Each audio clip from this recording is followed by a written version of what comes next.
In der Studie haben wir uns die Feinstaubkonzentration aus Reifen- und Bremsabrieb in Hamburg angeschaut. Das haben wir gemacht, weil man bei den Verkehrsemissionen für gewöhnlich zuerst an die Abgase denkt. Allerdings ist bei Feinstaub der größte Teil der Emissionen auf Reifen- und Bremsabrieb, Straßenabrieb und dem Wiederaufwirbeln von Straßenstaub zurückzuführen. Bisher wird nur der Gesamtfeinstaub in Hamburg gemessen. Das heißt, wir wissen nicht genau, wo jetzt der Feinstaub herkommt, ob das aus dem Verkehrssektor explizit ist und halt gerade auch nicht, ob das jetzt Reifen- oder Bremsabrieb ist oder irgendwas anderes. Das ist wichtig, weil wir gerade in städtischen Gebieten hohe Feinstaubkonzentrationen haben.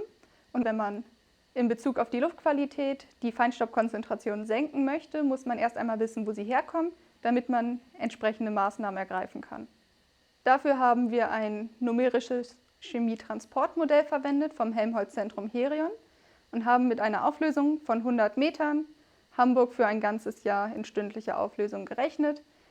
Wie man sich das im Modell vorstellen kann, ist, dass wir unsere Linienquellen haben. Das ist quasi eine Aneinanderreihung von Punktquellen.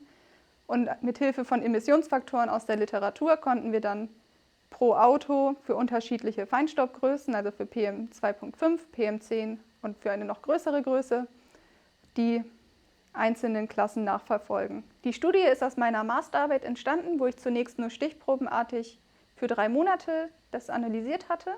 Um das jetzt zu veröffentlichen, haben wir die Studie ausgebreitet für ein gesamtes Jahr, um einen kompletten Jahresgang auch abbilden zu können. Das Schwierigste an der Studie ist die Wahl der Emissionsfaktoren, da diese gerade einen großen Einfluss auf unsere Konzentration haben.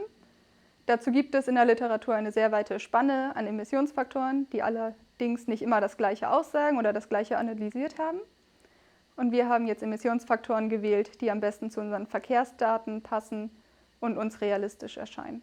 Aufgrund des hohen Rechenaufwands haben wir den Großrechner des Deutschen Klimarechenzentrums verwendet und konnten dort parallelisiert unsere Monatsläufe rechnen lassen, was am Ende dann mit einer Rechenzeit von 2 Tagen für uns recht schnell ging. Wir haben festgestellt, dass ungefähr 12% an den großen Straßen im Jahresdurchschnitt von Reifen- und Bremsabrieb kommen von den gesamten Feinstaubkonzentrationen. Das ist mehr, als wir ursprünglich erwartet hatten. Allerdings nehmen die Konzentrationen, wenn man weiter weggeht von der Straße, schon recht schnell wieder ab, wodurch man sagen könnte, dass es schon sinnvoll wäre, gesundheitlich gesehen eher in einer kleineren Straße zu seinem Ort zu gehen, wo man hin möchte. Auch der Gesetzgeber hat inzwischen erkannt, dass es ein relevantes Problem ist. Und jetzt soll mit den kommenden Euro-7-Normen das Problem erstmals angegangen werden.